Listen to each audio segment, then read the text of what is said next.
आप चाहे गणित में कमजोर हैं या तेज तर्रार, एक सवाल है आपसे, क्या 35 टाइप के मैथ को सीखना असंभव है?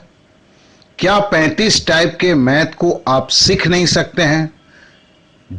और मैं उस टाइप के मैथ को बोल रहा हूं जिसमें गुणा करना, जोड़ना, घटाना और भागा देना, बस इतना ही होता है, और केवल 35 टाइप। फिर से दोहराता हूं, ओनली 35 टाइप्स। अगर आपको लगता है कि नहीं ये तो आप कर सकते हैं, तो मैं बोल सकता हूं एसबीआई पीओ 2017 में जो आने वाला है, जो आ चुका है, अब नोटिफिकेशन जारी हो चुका है, उसमें आप मैथ में, मैथमेटिक्स में आप 35 मार्क्स ला सकते हैं। 25 भी नहीं, 30 भी नहीं, 35 मार्क्स ला सकते हैं। चौंकिएगा नहीं, क्योंकि हर चीज की सत्यता को मैं प्रमाणित करूंगा यहां पर। तो इसके लिए आप इसे एकदम तन्मयता से देखें, क्योंकि ये आपके लिए ही है और आपको इसकी जरूरत है। तो चलिए हम पहले आगे बढ़ते हैं।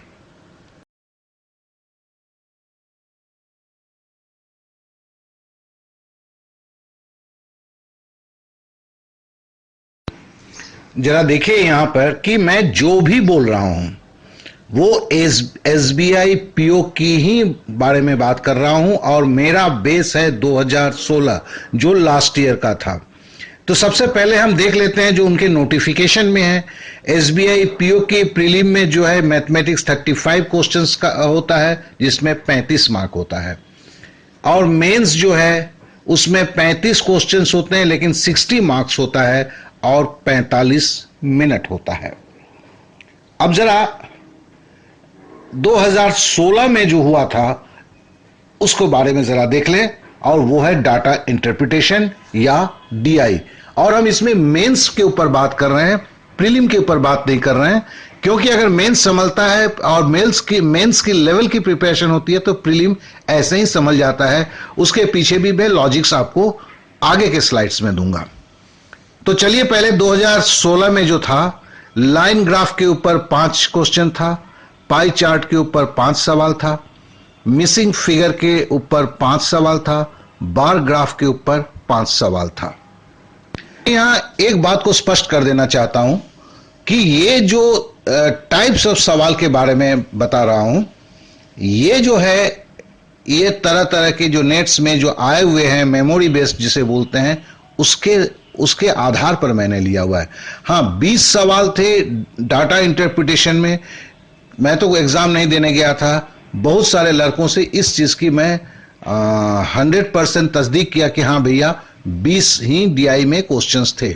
लेकिन अब टाइप ऑफ क्वेश्चंस में क्या थे जो एग्जाम में मतलब है कि आपके इसमें दिया गया है, क्योंकि कोई भी नहीं बता सकता, कोई भी संपूर्ण रूप से याद नहीं रहता है। तो उनको दिखाने के बाद मैंने अपने लड़कों से पूछा कि भैया देखो इस टाइप के सवाल थे। बोला कि हाँ सर इस टाइप के थे, लेकिन फिगर से ही थे कि नहीं, वो इस बात का सत्यापन नहीं कर सके। तो हमें इन चीजों से लेना देना भी नहीं है, क्योंकि हमें केवल यही जानना है कि डीआई के कितने सवाल थे, या 2015 में कितना थे, 2014 में कितना थे, क्योंकि वही बेस है मेरा। सवाल क्या थे उससे ज्यादा मेरे को बहस नहीं है। तो फिर हम ये पकड़ लेते हैं कि एसबीआई मेन में पकड़ क्या लेते हैं, तो सही है कि 4 टाइप के डीआई थे। भूल जाते हैं कि लाइन ग्राफ था, पाई ग्राफ था, मिसिंग फिगर था, बार ग्राफ था। अब हम जानते हैं कि आपके मेंस में 45 मिनट जो होता है, 45 मिनट जो होता है, वो क्वांट्स के लिए होता है, मैथमेटिक्स के लिए होता है। और हम पकड़ लेते हैं कि हमने ये तय कर लिया है कि हम 20 क्वेश्चन केवल डीआई के करेंगे। हम 20 क्वेश्चन सक्सेसफुली डीआई के करेंगे और कुछ नहीं करेंगे। तो मेरे पास 45 मिनट है 20 सवाल करने के लिए। तो प्रति सवाल जो है मेरे पास 2 मिनट 15 सेकंड है। 2 मिनट 15 सेकंड का मतलब होता है 135 सेकंड, मजाक नहीं है। क्योंकि मेरे पास एकदम क्या धड़ल्ले से दौड़ने की जरूरत नहीं है, पागल की तरह दौड़ने की जरूरत नहीं है। एक्यूरेसी के साथ करने के लिए मेरे पास सफिशिएंट समय है। और साथ ही साथ चूंकि आप जानते हैं कि 35 सवाल पूछे जाते हैं और 60 मार्क्स होता है, तो 20 सवाल के लिए मेरे पास जो है 35 मार्क्स है। तो अगर मैं केवल डीआई को सक्सेसफुली करता हूं, 100% सक्सेसफुली करता हूं, तो मेरे जेब में 35 मार्क्स आएंगे। तो देखिए, गणित के जो आप कमजोर अपने को समझते हैं, उनके लिए मैं उनकी नजर इस तरफ लाना चाहता हूं कि देखो भैया, तुम्हें केवल 35 टाइप के एप्लीकेशंस को सीखने हैं, केवल 35 टाइप के। बेसिकली मैं 32 बोलता हूं, मैंने और 3 बढ़ाया है इसमें, कि अगर बोले कभी छूट गया सर, छूट गया, तो वो छूटने वाला शब्द भी नहीं आना चाहिए। तो केवल 35 टाइप, मतलब ये 3 पन्ना से 4 पन्ने में मैथ्स के सारे ऑपरेशन खत्म हो जाते हैं। इसे ब्लड में मिलाना है, इसे अपने खून में मिला देना है अगले 2 महीने में। और आप बोलते कि सर मेरा तो थोड़ा स्पीड कम है, चल जाएगा दोस्त, क्योंकि 2 मिनट 15 सेकंड है एक सवाल को करने के लिए। तो अगर एक डीआई है, तो एक डीआई को करने के लिए आपके पास 10 मिनट है। यह मजाक नहीं है, यह बहुत बड़ा समय है। आप समझ सकते हैं इस बात को।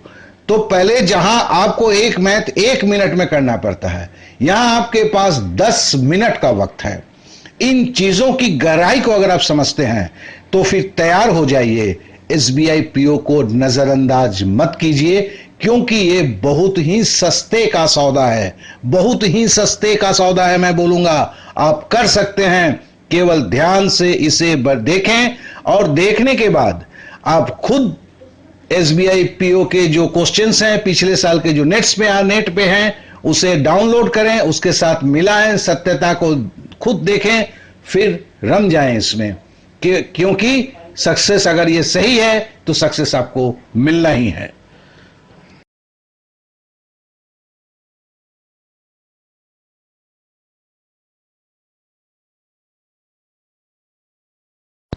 आइए जरा पहले समझ लें कि मैंने जो ये 35 टाइप 35 टाइप्स के बारे में जो बताया है, वो है क्या चीज। देखिए, इसको प्रॉपरली समझने के लिए हमें कुछ सवालों को लेना होगा, उस सवाल का 1-2 पोर्शन को हमें सॉल्व करना होगा, तो आपको एग्जैक्टली समझ में आ जाएगा कि मैं बोलना क्या चाह रहा हूं। तो पहले चलिए कि हम 2014 में जो नेट से ये मिला हुआ है मेरे को सवाल, जो एसबीआई पीओ में मेंस में आया हुआ था। देखिए, इसमें 2 पाई चार्ट दिया हुआ है। पहला जो पाई चार्ट है, उसके ऊपर लिखा हुआ है टोटल नंबर ऑफ वॉचेस जो है 56,000 बिक्री हुआ है। इसमें है sports watches and luxury watches. और दूसरा जो पाई चार्ट दिया हुआ है, उसमें है 32,000 जो है ये केवल स्पोर्ट्स वॉच है। मतलब 2 तरह के वॉच के बारे में बोल रहा है, एक स्पोर्ट्स एंड लग्जरी टाइप और दूसरा है स्पोर्ट्स टाइप का। अब सवाल को देखते हैं, पहले सवाल को देखते हैं, क्योंकि हम एक एक सवाल को करके हम जो मेरा जो बोलने का मकसद है उसे मैं समझाना चाह रहा हूं। अभी देखिए, पहला सवाल है कि what is the difference between the total number of watches, ध्यान देंगे, sports and luxury sold by stores D, H और बी। डी, एच, बी जो है जिन्होंने स्पोर्ट्स एंड लग्जरी वॉच बेचा, और and the number of sports watches sold by the stores A, E and F. और ए, ई, F जो है उसने केवल स्पोर्ट्स वॉच का जो मॉडल था उसको बेचा। बोलता है कि उन दोनों के डिफरेंस क्या है। अब देखिए, यहां पे जो ऊपर में देखिए टोटल नंबर ऑफ वॉचेस दिया हुआ है, पाई चार्ट परसेंटेज में दिया हुआ है। तो मतलब मेरे को जब घटाना होगा तो पहले हमें एक चेंजेस करना होगा। क्या होगा? परसेंटेज से हमें नंबर्स में कन्वर्ट करना होगा, ठीक है ना। तो देखिए, पहले इसको हमें करने के लिए कितना कुछ करना पड़ता है। तो देखिए, पहले देखिए डी, एच, बी। तो देखिए, डी का 15% है, एच का 9% है, और आपका बी का है वो 11% है। हमने जोड़ दिया 15 + 9 + 11 = 35। अब बोला कि मेरे को इसको क्या है, नंबर्स में कन्वर्ट करना। This is the type, percentage को नंबर में कन्वर्ट करना। कैसे किया जाता है? हमने परसेंटेज को जोड़ा, फिर 5600 है, पूरा 5600 को गुना 5600 डिवाइडेड बाई 100, 56 को फिर 35 से गुना किया तो 19,600 आ गया। ये पहला निकला, पहले पाई चार्ट से। अब दूसरे पाई चार्ट से क्या निकालना है मेरे को? Sports watch. तो देखते हैं, ए, ई, एफ है, तो ए का 16% लिख दिया, ई का जो है 22% लिख दिया, और एफ का जो है 8% लिखा। अब उसको भी फिर से जोड़ते हैं, 46 हुआ। टोटल कितना था? 32,000। देखिए ऊपर लिखा हुआ है 32,000 बटे 100। देखो एक ही ऑपरेशन है, दो फिगर को लिखा, दो स्टोर्स को लेके या दो पाई चार्ट में लेके ये ऑपरेशन हम कर रहे हैं। अब है 19,600 से, इसको जैसे हम 46 को 32 से गुना करेंगे 320 से, तो हमको आएगा 14,720, घटा दिया 4,880। जी हां, ये एक टाइप है। यहां है कि सिंपली इस टाइप को हम देखो, हम पाई चार्ट नहीं समझते हैं, हम बार ग्राफ नहीं समझते हैं, ये दुनिया समझती है, उन्हें समझने दो, वो उनके लिए जरूरी है, हमारे लिए नहीं जरूरी है। हमारे लिए तो है कि हम मैथमेटिकल ऑपरेशन क्या करेंगे। ये पहला मैथमेटिकल ऑपरेशन मैं बता रहा हूं जिसमें परसेंटेज को आप फिगर में चेंज करते हैं। क्या करते हैं? परसेंटेज को फिगर में। कितना सिंपल है, परसेंटेज को जोड़ो, जितना है टोटल बटे 100 करके करो। वीक स्टूडेंट इस चीज को खाली समझिए, आप इसको समझिए, पूरे क्वेश्चन के उतने इसमें नहीं जाना है आपको। This is the one operation. ये हर जगह यही ऑपरेशन होगा जब आपको परसेंटेज से नंबर्स में कन्वर्ट करना होगा। तो this is the one operation, और इस ऑपरेशन से 4,880 निकालना है। और इसके लिए आपके पास समय कितना था भाई साहब? आपके लिए यह समय था 2 मिनट 15 सेकंड। तो आप समझ सकते हैं इसकी सत्यता को। तो चलिए हम अब दूसरे पे जाते हैं, दूसरा एक मैथ उठाते हैं।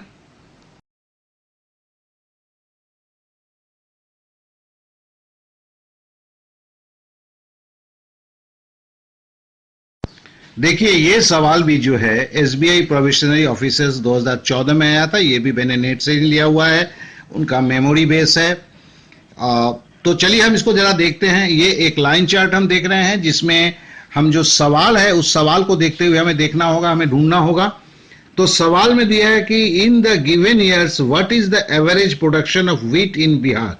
गेहूं का जो है क्या क्या कितना प्रोडक्शन हुआ था, एवरेज गेहूं का प्रोडक्शन हुआ था बिहार का। तो देखो बिहार जो है एक ट्रायंगल से, छोटा सा ट्रायंगल से आपको दर्शाया गया हुआ है।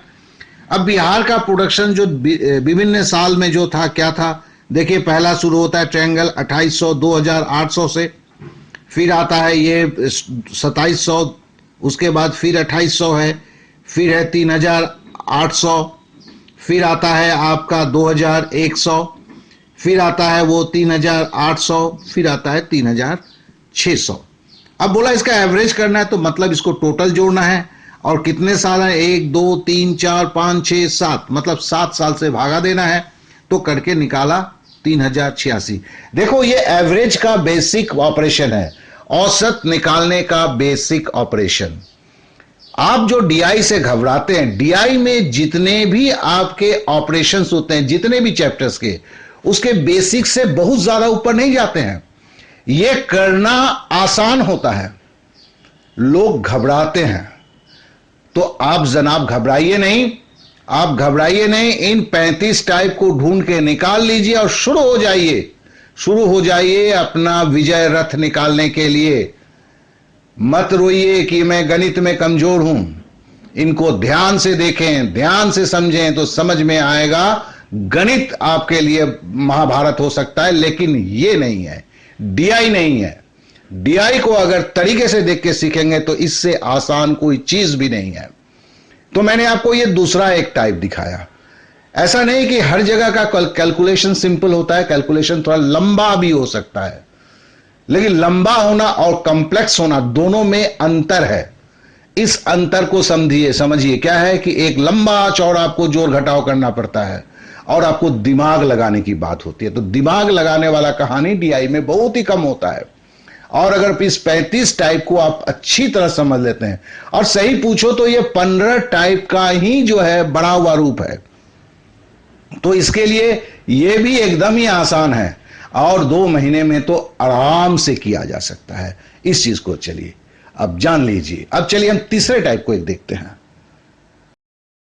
अब आइए अब एक और टाइप का देखते हैं। देखिए ये 2015 से जो है आईबीपीएस में चालू हुआ है और मैं अपने भाषा में इसे मिसिंग टाइप बोलता हूं, मिसिंग फिगर की चार्ट बोलता हूं मैं, क्योंकि मेरे को ऐसे ही ज्यादा अच्छी तरह समझ में आता है। मेरे को इसको करना क्या है वो भी समझ में आ जाता है। तो देखो ये आईबीपीएस पीओ में आया हुआ था और लास्ट ईयर ये 2016 में एसबीआई में भी घुस गया। तो ये जो सवाल है, अच्छा इसको करते तो, लेकिन ये जो सवाल है मैं ले रहा हूं, ये आईबीपीएस पीओ 2015 की है। अब इसमें हम एक क्वेश्चंस को करते हैं।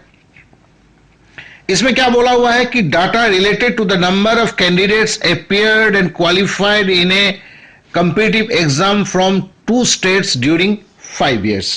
तो हम केवल इसके एक क्वेश्चन को करते हैं। क्या बोलता है, out of number of qualified candidates from state P, state P ऊपर दिया हुआ है, देख लेते हैं। इन 2008, चलो 2008 में देखो नंबर ऑफ अपीयर्ड कैंडिडेट्स, वहां पे कुछ नहीं है, वहां पे the respective ratio of male and female candidates is 11:7। मतलब 11 अगर मेल है तो लड़के हैं, तो फीमेल कितने भैया, 7।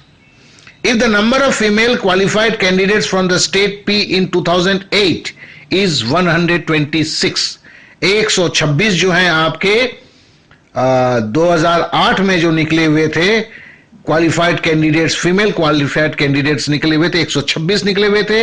What is the number appeared candidates both male and female from the state P.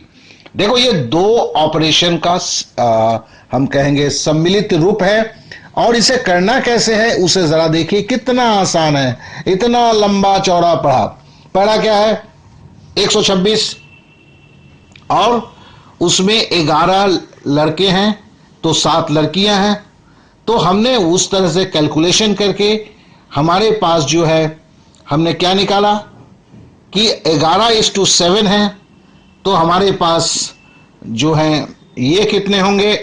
तो क्या बोला, देखो यहां रेशियो का है कि अगर फीमेल कैंडिडेट 126 है तो हमें मेल कैंडिडेट है निकालना होगा। तो देखो रेशियो क्या था, 11/7, लड़की कितनी थी 126, 11/7 गुने 126, तो लड़के कितने हो गए 198। तो टोटल कितना हुआ, तो 198 के साथ 126 जोड़ दिया, 324 हुआ। अब बोला है कि पास 60% कर किए हुए हैं, जब जितने बैठे हुए थे पास केवल 60% किए हुए थे, ठीक है ना। तो पास अगर 60% किए थे तो ये 324 जो पास किए हुए हैं, तो टोटल कितना बैठे थे, तो 324 गुना 100/60, तो बराबर निकल गया 540। देखिए मैं आपको यहां पे मैथ सिखाने के लिए नहीं आया हूं, इसके अंदरूनी बात को लेकर मैं चर्चा नहीं कर रहा हूं, क्योंकि आप जानते भी होंगे नहीं जानते भी होंगे, तो ये सही वक्त नहीं है। हमें केवल यह दिखाना था कि इस सवाल में आपने ऑपरेशन कितना किया। आपने ऑपरेशन किया, एक देखिए कि आपने 11/7 को 126 से गुना किया और एक बार जोड़ा, और एक बार उसका वही 324 का प्रतिशत का निकाला, प्रतिशत का जो अभी करके आए उसी टाइप का 1% और यहां पे किया। तो मेरे पास यहां पे ये दूसरी टाइप नहीं, यहां 2 टाइप का मिलन है जो इसमें हमने किया इस मिसिंग नंबर्स को निकालने के लिए। तो बस यही समझ लीजिए कि आपके पास 15 तरीके हैं, ये 15 तरीके मिलके फिर 35 तरीके बन जाते हैं, और इन तरीके को कहां कैसे अप्लाई किया जाता है, बस इतना ही तो आपको सीखना है। इसको सीख के प्रयोग में लाना है, और इस मैथ को करने के लिए इसको लिए भी आपके पास कितना वक्त था भाई साहब, 2 मिनट 15 सेकंड, जरूरत से ज्यादा वक्त था। ऐसा नहीं, हर जगह भी ऐसा नहीं कि इतना ज्यादा वक्त मिलेगा, मतलब इतना कम ही आपको कैलकुलेशन करना होगा, कहीं लंबा चौड़ा भी कैलकुलेशन करना पड़ता है। अब जरा मैं एक बात को बताना चाह रहा हूं कि अगर आप तैयारी करते हैं साथ साथ में कुछ चीजों को और भी जानना पड़ता है। तो चलिए हम आगे के स्लाइड में देखते हैं कि हमें क्या जानना पड़ेगा। देखिए मैंने एक बड़ा अजीब सा चीज लिखा हुआ है, अगर आप निम्न क्या कहते हैं टॉपिक्स के ऊपर आधारभूत चीजों को जानते हैं, मतलब बेसिक्स को जानते हैं, तो फिर आप डीआई के इन सवालों को कर सकते हैं। मतलब डीआई में जो है प्रतिशत का मैटर आता है, एवरेज का मैटर आता है, प्रॉफिट एंड लॉस का मैटर आता है, रेशियो का मैटर आता है, टाइम एंड डिस्टेंस का मैटर आता है, पार्टनरशिप का मैटर आता है। अभी टाइम एंड वर्क का मैटर नहीं घुसा है, ये भी घुस जाएगा। तो ये आप कर सकते हैं, लेकिन आप केवल प्रतिशत, average, profit and loss, ratio, time and distance, partnership के बेसिक्स को जानते हुए आप इनके ऊपर जो आधारित जो मैथ है, जो इतना कॉम्प्लेक्स हो चुका है अब कि आप शायद ही कर सकते हैं। क्या बात है, अगर आधारभूत चीजों को जानते हैं तो डीआई के ऑपरेशंस को कर सकते हैं। केवल 6 से 8 चैप्टर। आप समझ रहे हैं। लेकिन आप प्रतिशत के आधारभूत चीजों को जानकर ही प्रतिशत के मैथ को आप 1 मिनट में तोड़ नहीं सकते अगर वो कुछ हाई लेवल का हुआ। लेकिन डीआई के अंदर अगर है तो आपको इसकी संभावना बहुत ज्यादा है कि आप इसे तोड़ देंगे। इस चीज को आप जरूर समझें कि अगर वक्त कम होता है, तैयारी ज्यादा करना होता है, तो हम वैसे तैयारी को करें जिस तैयारी से हमारे जेब में मार्क्स आए। अंधे की तरह दुनिया को जो कर रहा है उसे ना करें। खुद की लॉजिक लगाएं, खुद सोचें, खुद समझें, फिर आगे बढ़ें। तो फिर चलिए हम एक चीज को और आपको दिखाना चाहेंगे। देखिए 2015 में चूंकि ये नया ये आया था, इसके लिए आपने बोला ना मिसिंग फिगर्स का जो आपके चार्ट आते हैं, जो अब भी मैंने आपके साथ डिस्कशन किया। देखिए वो आईबीपीएस आरआरबी में भी आया था 15 में, आईबीपीएस पीओ प्रीलिम में भी आया हुआ था 2015 में, आईबीपीएस पीओ प्रीलिम 15 में था, मतलब 2 डेट में था। आईबीपीएस पीओ प्रीलिम में 15 में, तीनों प्रीलिम में था, 4 प्रीलिम में था, आईबीपीएस ऑफिसर स्केल में भी था, आरबीआई ग्रेड में भी था। और ये आके आईबीपीएस पार्टनरशिप में देखिए और इसमें जो था, जरा हम फिर से एक बार देखते हैं। सिंप्लीफिकेशन का करना था, पहला आईबीपीएस आरआरबी ऑफिसर 2015 में, फिर प्रतिशत के आधारित था आईबीपीएस पीओ प्रीलिम 13-10-15 में, फिर परसेंटेज के ऊपर जो था आईबीपीएस पीओ प्रीलिम 21-10-15 में, फिर परसेंटेज एंड रेशियो इसके ऊपर जो आधारित था वो आईबीपीएस पीओ प्रीलिम 10-10-15 में, फिर रेशियो एंड परसेंटेज के ऊपर आधारित था IBPS PO prelim second sitting में 10-10-15 में, फिर सिंप्लीफिकेशन के ऊपर आईबीपीएस ऑफिसर स्केल जो था 13-9-15 में था, फिर आरबीआई ग्रेड बी जो था 21-11-2015 में उसमें भी था। सिंप्लीफिकेशन के बेस पर आरबीआई ग्रेड बी 22-11-2015 में था। अब मजे की बात है कि 2016 में आया तो कभी इधर प्रतिशत और रेशियो के ऊपर सिंप्लीफिकेशन पे था, एकदम टर्न मारा, एकदम टर्न मार के आ गया, पहली बार आ गया 2016 में पार्टनरशिप के ऊपर आधारित आया।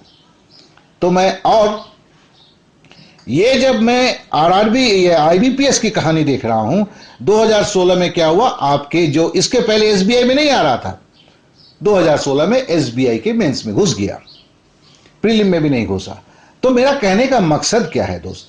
मेरा कहने का मकसद बस इतना ही है कि इसमें टिपिकलिटी कम होता है, स्कोप्स कम होता है, और अगर आप तरीके से देख के क्या क्या छूटा हुआ, जैसे पार्टनरशिप छूटा हुआ था, तो आपके आईबीपीएस में अरे कितना भारी आ गया, क्यों? पार्टनरशिप किया नहीं था। उसके लिए पार्टनरशिप के ऊपर आधारित अगर आप डीआई नहीं किए होंगे तो उस एग्जाम हॉल के जाके आप कुछ भी नहीं कर सकते हैं। यह महा सच्चाई है। तो लोग कर नहीं पाए, बोले बहुत ही टफ पेपर आया था। आपने कभी उस चीज को एनालिसिस करके नहीं देखा कि कभी सोचा नहीं कि चूंकि भैया पार्टनरशिप नहीं आ रहा है लेकिन डीआई में पार्टनरशिप आ सकता है। अभी देखो टाइम एंड वर्क डीआई में नहीं घुसा है, टाइम एंड डिस्टेंस का थोड़ा सा घुसा हुआ है। तो आपकी तैयारी अगर करना है तो इनके आधारित इन चीजों को भी करना है। किसी अच्छे गुरु को पकड़ो। कभी भी आप बड़े बोर्ड को देख के किसी इंस्टीट्यूट में ना जाओ, यह मेरी आपसे निवेदन है। क्योंकि बड़े के पास वक्त कम होता है, छोटे के पास वक्त ज्यादा होता है, वो अपॉर्चुनिटीज को ढूंढ लेता है अगर वो सही में पढ़ाने वाला है तो मेरा कहने का मतलब क्या है कि अगर कमजोर हैं, आपके पास जगह है, आपके पास जगह है और अच्छे जगह है। अगर तेज तरार है तो कहना ही क्या है, आप तो और बड़ी तेजी के साथ चीजों को उठा सकते हैं। तो लोग जो हवा बना के रखते हैं कि एसबीआई पीओ बहुत बड़ी चीज है, बहुत बड़ी चीज है, वो घंटा है, कुछ नहीं है। ऐसा कुछ नहीं है। आप ध्यानपूर्वक क्वेश्चन को देखें, डीआई को आधारित कीजिए, क्योंकि आप अगर इसमें अगर 60 में 60 लाना थोड़ा मुश्किल है अगर उस तरह से वक्त को गिनेंगे, क्योंकि डीआई आपका वक्त खराब करेगा। हमारे यहां क्या होता है, पहले हम नॉर्मल सवाल को करके डीआई में घुसते हैं। कोई नहीं बताता कि भैया पहले डीआई कर ले, डीआई करने के बाद कुछ वक्त बच जाएगा तो अगर तुम्हारे पास सिंप्लीफिकेशन का 5 क्वेश्चन पड़ा हुआ है उसमें ध्यान लगा देना। क्या कि सिंप्लीफिकेशन के लिए कुछ सीखना नहीं होता है। तो सिंप्लीफिकेशन का 5 मार्क्स अगर आप डाल देते तो ये 40 हो जाता है, और आपका ड्रीम फिगर क्या है 90, 90 से आपकी तर जाते हैं, 70 में ऐसे ही हो जाता है, 80 में तो क्या है कि आप 10 ज्यादा है। हमने पकड़ लिया कि भाई 2017 की जो कंपटीशन है भयंकर टफ होगी, 10 मार्क्स आगे भाग जाएगी, चलो मान लिया उसे, तो आपने उससे भी 10 मार्क्स ऊपर रखा हुआ है। तो कहने का इन सारे बातों का तात्पर्य मेरा इतना ही है कि कमजोर छात्र एसबीआई पीओ नहीं दे सकते, इसका मैं संपूर्ण विरोध करता हूं। वो जरूर दे सकते हैं, बल्कि वो और अच्छी तरह दे सकते हैं। इस बात को मैं प्रमाणित करना चाहता हूं, दिखाना चाहता हूं। अब ऊपर वाला जाना है कि कितना ने देखा कितनों ने देखा नहीं। मेरे गुरुजी तो बोले हैं कि भैया एसबीआई पीओ में कभी डीआई मत करना, उनकी बात अलग है। मेरे कमेंट्स में भी वो देते हैं, मैं देख के हंसता हूं कि भैया पढ़ के किसी गुरु के बात ना मान के अपने आंखों से देखे हुए चीजों पे बिलीव करोगे तो कहीं ज्यादा क्या कहते हैं प्रसन्न रहोगे।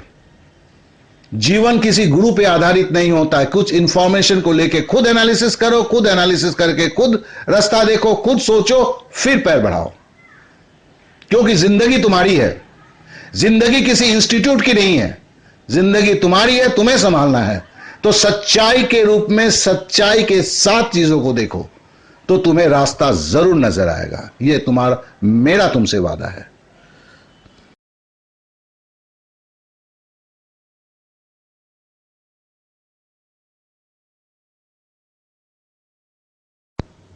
शायद इस बात को आपको हजम करने में थोड़ा प्रॉब्लम हो रहा होगा कि भैया ये बंदा कौन आ गया कि जो बोलता है कि 8 मिनट में कोई भी सीटिंग अरेंजमेंट किसी तरह के पजल को तोड़ा जा सकता है। जी हाँ, अभी आप लोग जो पजल को तोड़ने की जो भी क्रिया करते हैं आप लोग, वो किसी साइंटिफिक प्रोसेस नहीं है। वो इसके लिए कभी टूटता है कभी नहीं टूटता है। मतलब ये ट्रायल एंड एरर का मेथड आप लोग लगाते हैं, जबकि ये कोई साइंटिफिक मेथड है ही नहीं। और दुर्भाग्यवश किसी किताब में भी ये चीज नहीं मिलता है। और मैं किसी कोचिंग सेंटर के बारे में तो नहीं बताऊंगा, क्योंकि भारतवर्ष के सारे कोचिंग सेंटर के बारे में मैं जान नहीं सकता कौन कैसे पढ़ाते हैं। लेकिन मेरे को कभी सुनने में नहीं आया है। अगर आपको सुनने में आया है कि हाँ कोई साइंटिफिक मेथड है जिससे किसी पजल को, कोई भी पजल को तोड़ा जा सकता है, चाहे किसी सिटिंग अरेंजमेंट को तोड़ा जा सकता है, कितना भी कॉम्प्लेक्स सिटिंग अरेंजमेंट क्यों ना हो, और उसके साथ साथ टाइम पीरियड भी बांधा हुआ है 8 मिनट में। जी हाँ, क्योंकि अगर आपको एसबीआई पीओ को क्रैक करना है तो मैं तो 3 पजल पकड़ के बैठा हुआ हूं। 15 मार्क्स करना है, लेना है 24 मिनट में, और हमें कुछ नहीं करना है। दुनिया जो भी करे हमें नहीं करना है, क्या कि हम जानते हैं कि पजल आएगा, हम पजल में ही लेके निकलेंगे और कुछ नहीं करेंगे। जबकि दुनिया बोलता है कि भैया पजल मत करो, पजल में फंस जाओगे। तो इसकी सच्चाई के भी हम देखेंगे, और ये देखेंगे नहीं, मैं दिखाने वाला हूं। थोड़ा सा वेट कर लीजिए, मैं दिखाने वाला हूं कि कैसे तोड़ा जाता है, कैसे इसकी बेस की कैलकुलेट की जाती है, कैसे इसमें ब्लैंक की कैलकुलेट की जाती है, कैसे इसमें फिलर की कैलकुलेट की जाती है, कैसे इसमें रेप्लिका को देखा जाता है, और इसके दम पे कोई भी पजल को तोड़ा जाता है। इसमें एक कोडिंग होता है, एक डिकोडिंग सेगमेंट होता है, जिसके सहारे ये सारा चीज होता है। किसी तरह का पजल हो, देखो जो पजल बना है उसे बनाने में जितना वक्त लगा होगा उसे आधे वक्त में आप तोड़ के निकाल के दिखा देते हो। जी हाँ, ये एक ताकत है, और अगर ये आप हाथ में ले लेते हो तो फिर आपके लिए रीजनिंग का कोई प्रॉब्लम नहीं है। तो थोड़ा इंतजार करना होगा दोस्त, मैं वीडियो जरूर जारी करूंगा इसके ऊपर, ये मेरा वादा रहा आप लोगों से। अब आते हैं अंग्रेजी के ऊपर। जब मैं ये वीडियो बना रहा था तभी कुछ बच्चों से मेरी बातें हुई, बोला सर सब तो ठीक है, मैं जानता हूं आप अगर करवाओगे तो हो जाएगा, लेकिन अंग्रेजी का क्या करूं, यहां तो हिलता ही नहीं है कुछ। केवल 4 चैप्टर, केवल 4 चैप्टर। मुझे माफ करना, ग्रामर का मैं आपको महारथी नहीं बनाने वाला हूं यहां पे।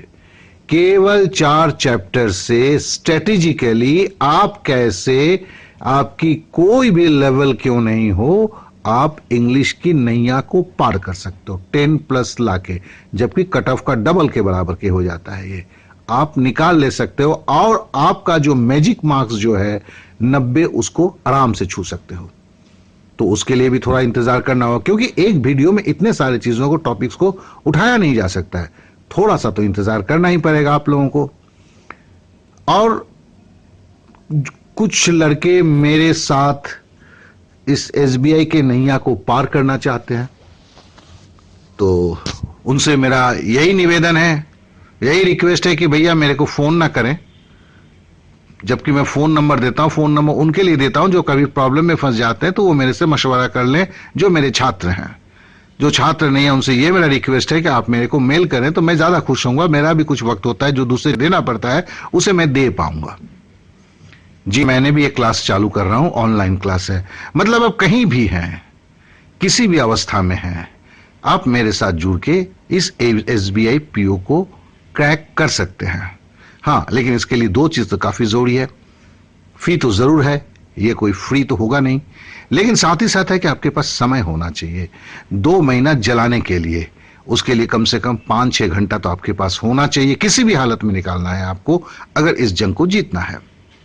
क्योंकि देखो, मेहनत कितना किए वो एक मुद्दा जरूर है, लेकिन अगर स्ट्रेटेजिकल फाइट होता है तो उसके साथ साथ आपने किस स्ट्रेटेजी को अपनाया और उसमें फेलियर रेट क्या है, वो दोनों काफी मायने रखता है। फिर से मैं बोलता हूं, किसी के कहे पे मत जाना, चाहे वो मैं हूं, चाहे आपके बहुत बड़ी कोई संस्था हो। आप क्वेश्चंस पेपर को निकालो, देखो चीजों को, फिर है कि हां इसमें हो सकता है, हो सकता है, हो सकता है या हो नहीं सकता है। फिर उन तरीकों को जानो, इस तरीके से हो सकता है या नहीं हो सकता है, उसके ऊपर बेस करके आप डिसीजंस लो। क्योंकि एक कहावत है ना, गाना था ना, मैं तो गाना उना गा नहीं सकता हूं, कि बड़े धोखे हैं इस राह पे, बाबूजी जरा संभल के चलना, ऐसा ही कुछ है। तो कहने का मतलब यही है कि पैसा बर्बाद होता है, बड़ी बात नहीं है, पैसा कमाया जा सकता है। वक्त बर्बाद होता है, वो सबसे बड़ी चीज है, क्योंकि वक्त को लौटाया नहीं जा सकता है। तो इस बात को जेहन में रखें। हर कोई आपका दोस्त उस बड़े इंस्टीट्यूट में जा रहा है, तो इसके लिए ऐसा सपना नहीं है कि उस इंस्टीट्यूट में जाके ही आप एकदम पास करके निकल जाएंगे। जी नहीं, ऐसा नहीं हुआ है। तो क्या होता, सारे बड़े इंस्टीट्यूट, जितने भी बंदे थे, सारे बड़े इंस्टीट्यूट से निकल जाते। और दूसरी बात है, सारे मेहनत करने वाले भी नहीं निकलते हैं। नहीं तो आपके सामने तो इसका बहुत सारे उदाहरण होगा, मेरे को कोई देने की जरूरत नहीं है। तो क्या चाहिए, मेहनत भी जरूरी है और स्ट्रेटेजिकल फाइट होना चाहिए। आप जिस जगह पे खड़े हैं, आप उस जगह से आपकी दूरी कितना है, आप कैसे पहुंच सकते हैं, ये सारे बहुत सारी बातें हैं। मैं आशा करता हूं ये वीडियो आपको जरूर अच्छा लगा होगा और ये आपके काम का होगा। अब आगे इस 2 वीडियो के लिए जरूर इंतजार करें। और देखिए, इसके पहले भी मैंने एक वीडियो दिया हुआ है, उस वीडियो को भी जरूर देखेंगे। और यहां पे जैसे ही आप मोर का बटन को दबाएंगे, देखेंगे आपको 4 वीडियो मिलेंगे। ये 4 वीडियो भी आपको देखना जरूरी है, क्योंकि ये इसी से जुड़ा हुआ इश्यूज हैं। क्या क्या है, जैसे हम बहुत सारे करंट अफेयर्स को कैसे याद कर लेंगे, एक वीडियो है उसके ऊपर।